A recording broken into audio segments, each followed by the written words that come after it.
या तो मोदी जी गलत है या फिर नेशनल मेडिकल कमीशन। 19 अप्रैल 2016 को Shri Mata Vaishno Devi Narayan super speciality hospital के इनॉग्रेशन पर मोदी जी ये ट्वीट करता है, बट देन सेम हॉस्पिटल एक मेडिकल कॉलेज बन जाता है तो उसे इनकी ही ministry not so good in condition बोलकर बंद करवा देती है। वाह मोदी जी वाह। जो पॉलिटिक्स पहले रोज पर होती थी अब वो एक मेडिकल इंस्टीट्यूट तक आ गई है।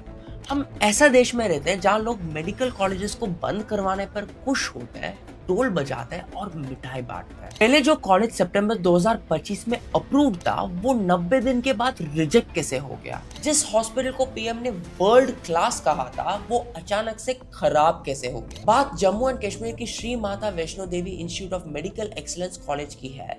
ये कॉलेज बस स्टार्ट ही हुआ था और कंट्रोवर्सीज ने इसे बंद करवा दिया। आरएसएस, बजरंग दल जैसे ग्रुप्स ने इस डिसीजन को सपोर्ट कर रहे थे। वहीं एनएमसी कॉलेज बंद करने के दूसरे रीजंस दे रहे हैं। अकॉर्डिंग टू एनएमसी, कॉलेज में फैकल्टी शॉर्टेज थी, इंफ्रास्ट्रक्चर ठीक नहीं था और मेडिकल कॉलेज चलाने की कंडीशन बहुत खराब थी।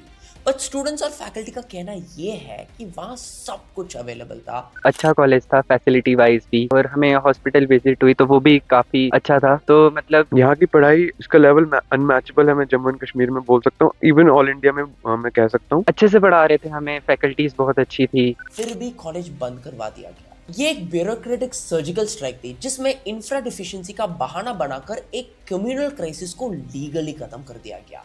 पर इन सबसे पॉलिटिक्स कितना ही दूर रह सकती है? अगर Christian medical college CMC Vellore में क्रिश्चियंस के लिए कोटा है और जामिया में मुस्लिम्स के लिए कोटा है, यहाँ हिंदूज के लिए कोटा क्यों नहीं? Shri Mata Vaishno Devi institute of medical excellence कोई सेंट्रल गवर्नमेंट ओन कॉलेज नहीं है, ये एक प्राइवेट कॉलेज है जो बेसिकली रन होता है वैष्णो देवी श्राइन बोर्ड से, जिसे इस कॉलेज के सारे फंड्स वैष्णो देवी टेम्पल में आई डोनेशन से आता है।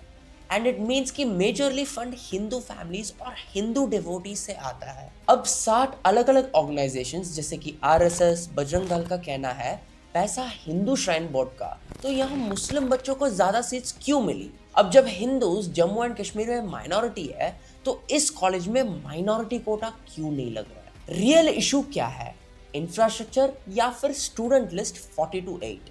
According to NMC, the National Medical Commission, इस मेडिकल कॉलेज में बहुत प्रॉब्लम्स थी जिसके कारण इसे बंद करवाना पड़ा।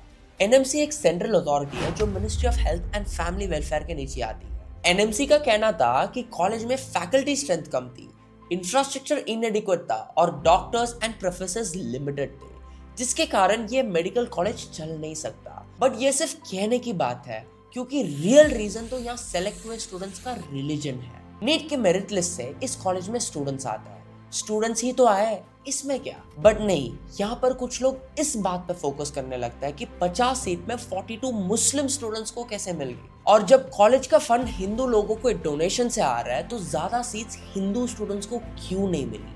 क्यों इस कॉलेज को पहले ही माइनॉरिटी स्टेटस नहीं दिया गया? लॉजिक समझिए, श्री माता वैष्णो देवी श्राइन बोर्ड कोई प्राइवेट ट्रस्ट लाइक वक्फ बोर्ड नहीं है।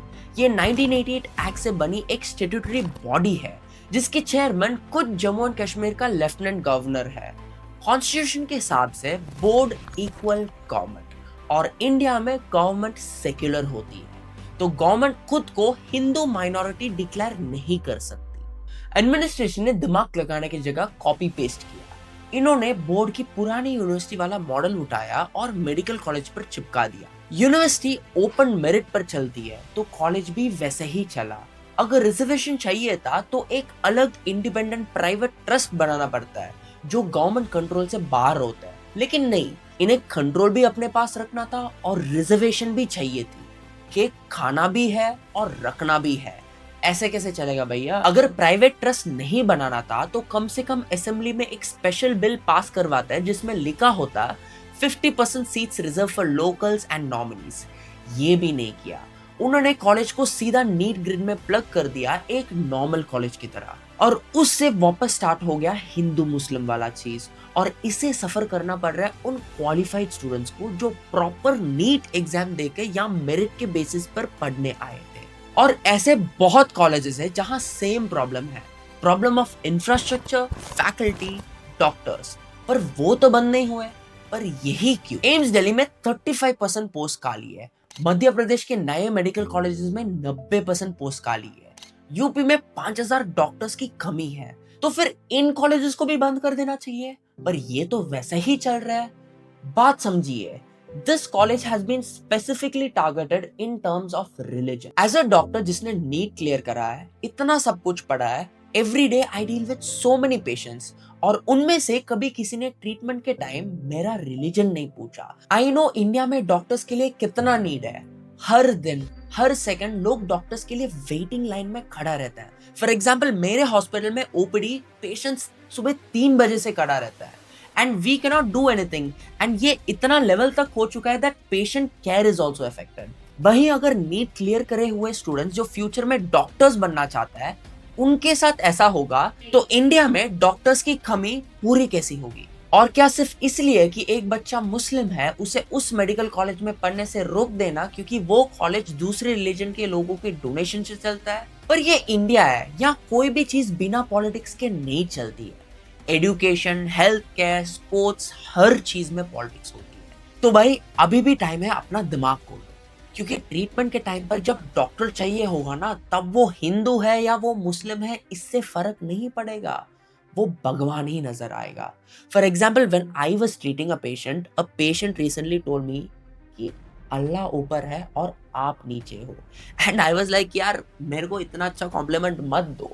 But the fact that he knew that I was a Hindu and he gave me the most valuable compliment of his own religion shows कि patient को फर्क नहीं पड़ता है कि डॉक्टर हिंदू है या मुस्लिम है। ये बस एक मेंटालिटी है जो कुछ लोग फैला रहा है।